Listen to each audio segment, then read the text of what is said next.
Ito ang Biyahe by DJ Lala Banderas. DJ Lala Banderas.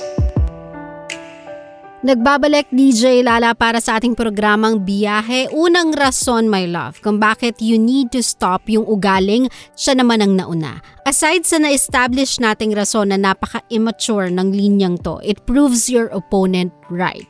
Pinapatunayan lang ng linyang to na kung ano man yung maling ginawa sa'yo o sinabi sa'yo, you kinda deserve it. You earned it.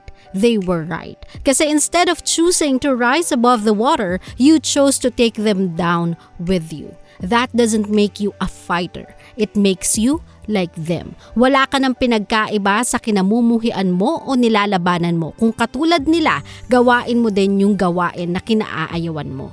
So love, I know na this will not be the case every single time, pero as much as you can, do not strike back. Lalo na kung yung kalaban mo ay nakakababa. May mga tao talagang petty eh. May mga tao talagang mal-edukado. Teach them a lesson by rising above them. Never, never stoop down to their level.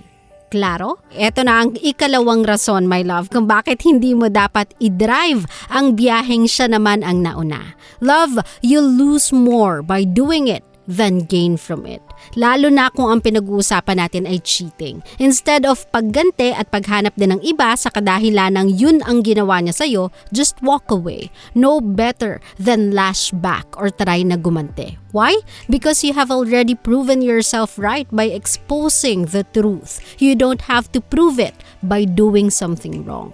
Karma na sa kanya yung iwan siya ng isang taong tapat at totoo. Sure, pwede siyang maging masaya habang ikaw miserable sa ginawa niya sa'yo, pero that cheating will be embedded sa pagkatao niya habang buhay. And the person na kasama niya ngayon will never see him or see her more than a cheater. Laging cheater ang tingin sa kanila kahit saan sila magpunta. Their relationship will be clouded by doubt and run by lies and betrayal. That is karma. And you, it will take you some time for sure to get over it, but once you do, someone better will find you. See love, wag mong sirain yung sarili mo in the account of people who doesn't deserve you. If they'll keep treating people like trash, that is all they will ever get in life. Trash. Klaro? Before natin idiretso ang ating biyaheng siya naman ang nauna, we will pause for a bit to give way sa isa nating kabisyong nangungunsume sa buhay. Eto na. Ito ay mula sa ating text line na 0917-851-4329. Kabisyo, ito ang biyahe ni Kate.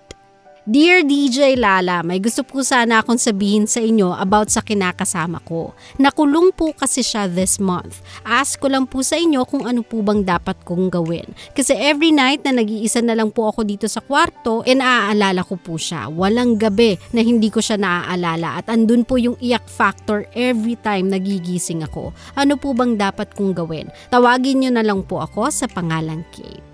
Well, hi Kate! I'll go straight to the point, no? Wala kang ibang option, my love, but to move forward. I am not asking you though to forget about the guy. You can wait until you are tired of waiting. But please know na no one will ever blame you for giving up kapag dumating yung araw na yon. Walang may karapatang magsabi sa'yo na naging masama kang partner, na nang abandona ka. Because, love, you have a life too. If nagkamali siya sa batas, hindi mo kailangang pagdusahan ang kasalanan siya ang gumawa. You need to master your strength to live one day at a time.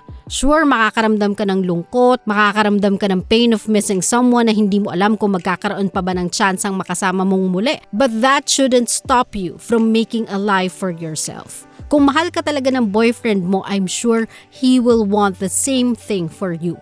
Pwede mo naman siyang dalawin, love eh. Pwede mo naman siyang suportahan at iparamdam sa kanya na andyan ka pa din para sa kanya. Pero you need to think about yourself too. Para kapag dumating yung araw na bigyan pa siya ng pagkakataon to change his ways and start a new life, you are strong and stable enough to inspire him to do better. Love, this is a phase. And like any other phase, lilipas din to. All I want you to understand today is at some point, this grieving must end. And you must pull yourself together para sa sarili mong kinabukasan. He created his own fate, Kate. That doesn't end yours. Klaro?